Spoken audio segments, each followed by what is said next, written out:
But when it comes to the ones that we're most familiar with, Pfizer and Moderna, we can say a few things. With regard to the Pfizer, which is the first one on the Canadian market, you know that's a messenger RNA vaccine, right? It's designed to create a protein by hijacking your own ability to manufacture those from in your cells. That protein will then turn on our immune systems to go after that protein if it ever should come its way on the spike of the coronavirus, right? Now there are some big problems there. One is that that protein, known as syncytin 1, is also found in the placenta and in sperm. So there's a high likelihood, just theoretical, because we don't know, we didn't complete adequate animal studies, that it could actually create an allergic reaction to placentas and to and also to sperm cells, and even have an interference with the way the ovum and the sperm will meld together. So there's some very big issues about infertility. So I think this is a good reason to really warn anyone you know who's going to take that, who's of childbearing age, to be, well, not to take it, right? Yeah, don't tell them to be cautious. Tell them just don't take it. Now, if it requires that they get kicked out of nursing school or they get kicked out of their business, I would advise them, having thought about this issue, it's going to come up, right? People are going to be, instead of mandating it, it's going to be a coercion issue. So I tell them that what I would do is I would not take it under any circumstances. I would get them to fire you, and then I would come back and sue them. I think that's the best way to go. The other thing is to get your people together in your business or your school and to talk to them about the dangers, because I was just speaking to a nursing student via email, and it sounds like a lot of the nursing students are just, where's the paper I'm going to sign, right? So a lot of people do not know what's in those things, and they need to be educated. And I think we're all learning that you can't educate people by giving them a huge information dump, right? That doesn't really work very well. Usually they clam up, they think you're nuts, and they go have a cup of coffee. So what you really want to do is you really want to give them a little bit at a time, sometimes even a question. Like, do you know what's in that vaccine? Did you hear that vaccine may cause infertility? Put a little question out there and see if they take it up. Because that sometimes is other than seeing that fishy look in their eyes, that's often a good way to determine if they're ready to get the next bit of information, okay? If someone asks you a question, that's usually a good sign in the way I see it. Some of the other things about an messenger RNA viral vaccine. Well, first of all, it's not a vaccine. No. Exactly right. You all know that. Okay. The reason I use the term vaccine is because everyone relates to that term, right? But in fact, it is a sort of a man-made biological product which goes into your body, and they are finding it. According to Chris Shaw, just recently, he was saying they're finding that all over the place. In other words, it's not just at the site of the injection. So that can cause inflammation in the brain and other places too. So, there's nothing good about that vaccine. You can look at it from the point of view that if they make a big mistake and it goes down genetically, it's going to be generational, one generation to the next. That infertility is an issue, chronic inflammation another issue, because if you set the immune system up to chronically be looking for a foreign protein, and it actually identifies those in your own tissues, you're going to start to have autoimmune diseases. And if we think about some of the neurological things which were seen in the studies, these were the AstraZeneca ones, which is the DNA product. That's the ones that had transverse myelitis, which is an inflammation of the nerve system and the spinal cord. And we have also seen, I believe it was in the Pfizer vaccine, that they had four cases of Bell's palsy. That's where your face droops because there's a neurological issue. The nerve has somehow been attacked. So there may be a predilection towards nerve tissue that can cause, and you've seen those people who are shaking like this, they can't walk out of the bathroom type of thing. Again, this is a neurological type of problem. And so we're going to see maybe a predilection to that, particularly if it's able to pass through the blood-brain barrier into the brain and nervous tissue. So there's what else can we say? There's a long list. We really don't have any idea what we're doing. Yeah, and deaths. Yes, we're seeing deaths as well occurring. We're seeing one man down in Florida, a doctor who his platelet count completely disappeared. Platelets are what they're important for the clotting mechanism, and when you don't have any platelets, then it doesn't take much for you to have easy bleeding. I have a question. Can you speak a little bit about pathogenic priming?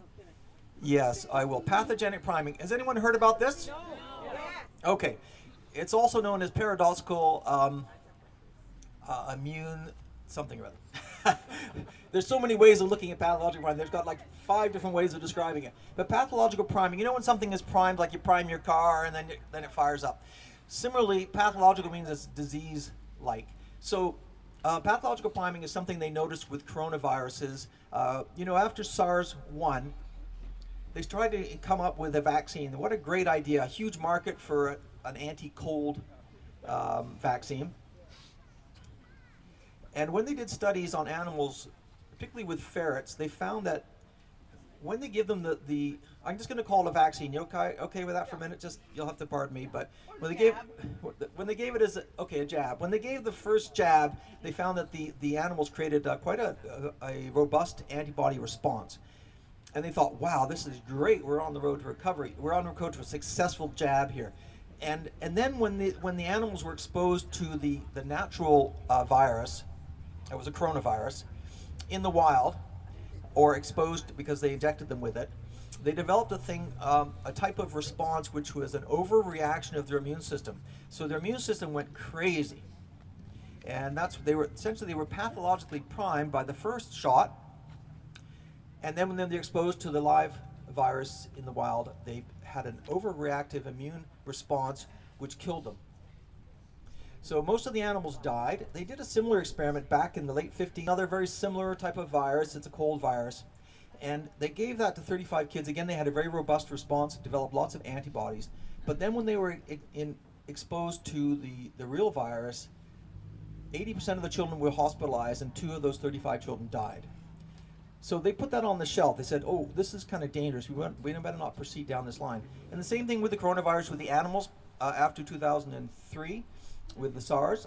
And they found that this was a very dangerous type of vaccine to be fooling around with because of this type of priming that occurs when you get the shot. So if you look at what's happened in terms of after the second shot, in the Pfizer study, you see that 60 to 80% of people, because they don't know how much overlap, but 60 to 80% of people had level 2 side effects. Now, level 2 side effects means that you can't get out of bed, you can't do your activities of daily living, you can't go to work, or you're hospitalized or have to see a doctor. So those are pretty significant. The grade 3 findings, if they're not more than 2%, they don't really have to announce them. So we know that after the second shot was when most of those adverse effects occurred. So I think we're going to see something when the next round of our vaccinations here in our old folks' homes are going to cause a lot of death. Some people are dying from the first one, and the reason might be behind that because they've been exposed to coronavirus. So they were already primed, and now they're getting their second exposure. It's a bit like a bee sting. The first sting is not so bad, but the next one is when you have the real reaction. If your immune system is not properly in check. In other words, it's not doing its job to defend, and when it does get exposed, it overreacts. It goes crazy. So I think one of the most important things there for yourselves and for everybody is to make sure you take lots of vitamin D in the wintertime. I mean, all around nutrition is important, exercise, all those things, but if you had to choose one thing which seems to be most interconnected with the COVID picture, it's probably going to be vitamin D. And the normal for Canadian adults is 4,000 international units per day. But if you really want to know if you're absorbing and using enough, you're going to want to have a blood test done after you've been taking it for about a month. Okay? It costs about $60 to have that test done, but it's worth it. You only need to do it once to know if that's the right dose for you. Vitamin D absorption is very dependent on your magnesium level, so you want to make sure you might be taking a bit of a supplement of magnesium. And there are a few other things too which are important. K2, you may not have heard of that, vitamin K2. It's something which helps along with vitamin D, to tell the calcium where to go in your body. And so that's also something we're now seeing wrapped up with vitamin D in the pills themselves. So that's great. So that's a smart way of taking your vitamin D. Okay? So and also vitamin C. Vitamin C, again, defends. I mean, vitamin C, selenium, a good multivite, zinc. There's so many things that we can't really go into them. But if you had to choose one, if you only had one, I would go with vitamin D. And then if you get sick, of course, you bump up your doses. There's such a thing as called the vitamin D hammer. Have you ever heard of this? No. Well, it's a way of taking care of acute infections. And the way to do it is there are a couple different methods. One, you can take 50,000 international units of vitamin D in one per day for a couple of days, or you can take 20,000. Now they come in 1,000 pellets, so that's a handful of pellets, right? So tablets. You can take 20,000 3 times a day. All right. Now they've had people take vitamin D in huge doses, really high doses for long periods of time. They never develop kidney stones. That's kind of one of those things, you know, that's made to scare you off. It's if you take large doses of vitamin D and you're magnesium deficient, you can't uncover a magnesium deficiency, in which case you would get lots of cramps and things like that, and muscle pains and so on, because you have an underlying deficiency. And taking the a safe amount of the other vitamin may uncover something in yourself, a deficiency. Okay. But so that's the vitamin D hammer. 20,000, that would be 20 tablets if they're 1,000. You can get them in 5s, and then you can take that 20,000 3 times a day for 2 days. Vitamin D hammer. Anyway. Oh, let me just say, this is not meant to be medical advice.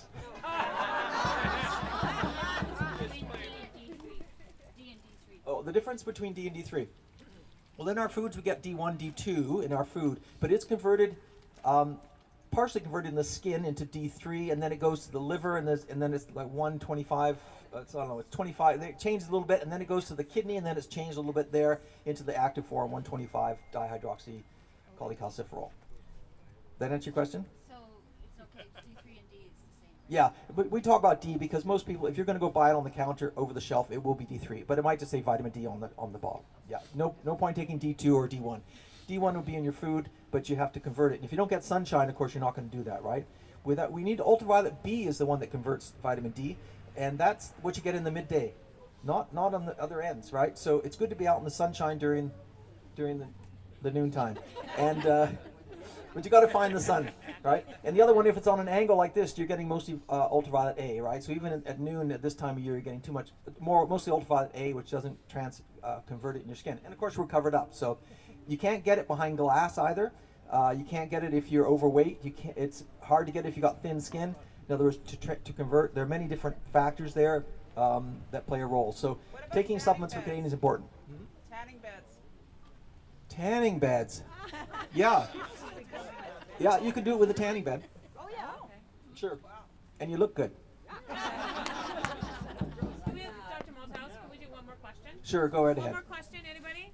Something Go about for it. First, why do we still have to wear masks after the vaccine, and so are we contagious, and does it stop us from getting? Very good point. That's a really Yes, important thank point. I think you. you know the answer to that. And that's why it's not a vaccine, because it does not remove contagion, which is part of the definition of vaccine. So getting that vaccine only reduces your symptoms by a little bit. Now, in that study, in other words, it doesn't stop you from getting it or passing it on. When you look at the study, you see that there were, to be a positive case, there were, in the Pfizer one, there were 170, can't remember, 170, 180, but let's say 170, yeah, and 160, yeah, sorry, my brain's a little bit fried here, but that's from staying up late.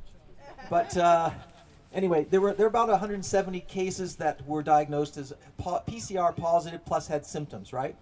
And of those, there was like 161 versus 9, or 171 and 9, the placebo versus the vaccine group, right? So that's how they came up with this 95% thing, 95% effective.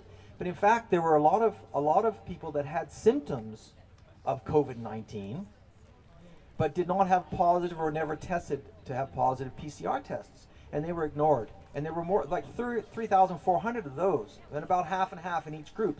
So when you add those all in, then you actually find that the effectiveness of reducing symptoms only is about 19%, not 95%.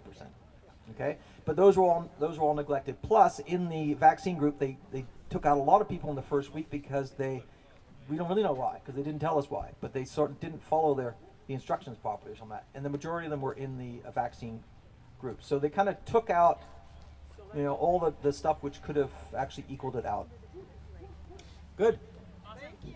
One more quick question. Is that what you have your hand up for? Okay. Go ahead. I know that someone didn't show up, so I'm getting all this extra time. In fact, I'm going to ask you all for your medical service plan numbers so I can bill you all. No. I wish. Yes. I wonder if you could talk briefly about the PCR, which is a manufacturing process, not an actual test. doesn't test, it just amplifies so you can see what's going on better. If you can talk a little bit about that, and also I think people mix up the terminology between a coronavirus, which is common colds and that, and COVID. Okay. They're very different. Yeah, well, COVID is actually the disease. That's what people present with their symptoms. So it's a clinical diagnosis. Whereas the virus is SARS-CoV-2, SARS-CoV-2, and that's the virus itself. So that's the differentiation. Now, you could have SARS-CoV-2 and not have COVID because you don't have any symptoms, right? Or one of many types.